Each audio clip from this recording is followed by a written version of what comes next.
सबसे पहले आपको बताएं, रावलपिंडी की एंटी करप्शन अदालत ने वज़ीर दाखिला राना सनाउल्लाह के खिलाफ तौहीन अदालत की कार्रवाई की दरखास्त मुस्तरद कर दी है। अपडेट यह है कि अदालत ने एंटी करप्शन टीम को राना सनाउल्लाह की गिरफ्तारी के लिए कोशिश जारी रखने का हुक्म दे दिया है। एंटी करप्शन पंजाब ने अदालत में अदम पेशी और गिरफ्तारी न देने पर राना सनाउल्लाह के खिलाफ तौहीन अदालत की दरख्वास्त दी थी।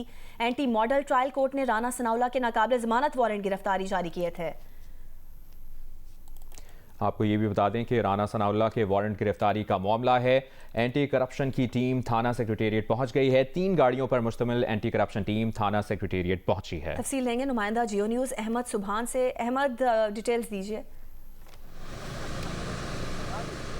जी बिल्कुल, एंटी करप्शन की टीम इस वक्त थाना सेक्रेटेरिएट में मौजूद है और यहाँ पर जिस तरह से जो डॉक्यूमेंट्स लेके एंटी करप्शन की टीम यहाँ पर पहुँची वो अब एसएचओ थाना सेक्रेटेरिएट को पेश कर दिए गए हैं और उन्हीं के मुताबिक अब ये तामील करवाई जाएगी कि जो राना सनाउल्लाह को गिरफ्तार किया जाना है वज़ीर दाखिला को, उसके हवाले से जिस तरह से अदालत ने अब अहकाम जारी किए हैं कि वज़ीर दाखिला को गिरफ्तार करके अदालत में पेश किया जाए और जिस तरह से वज़ीर दाखिला के हवाले से ये भी एक कोर्ट में पेश किया गया था एंटी करप्शन हुकाम की जानिब से कि उन पर तौहीन अदालत का मुकदमा चलाया जाए, तो वो उसको मुस्तरद कर दिया गया था। अब यहाँ पर थाना सेक्रेटेरिएट में ये टीम पहुंच चुकी है और इसके बाद अब देखा जाएगा कि यहाँ पर क्या पेशरफ्त होती है, जिसके बाद अगला लाए अमल क्या होगा। ठीक है अहमद सुबहान, आपसे मुसलसल इस बारे में अपडेट्स लेते रहेंगे। फिलहाल शुक्रिया।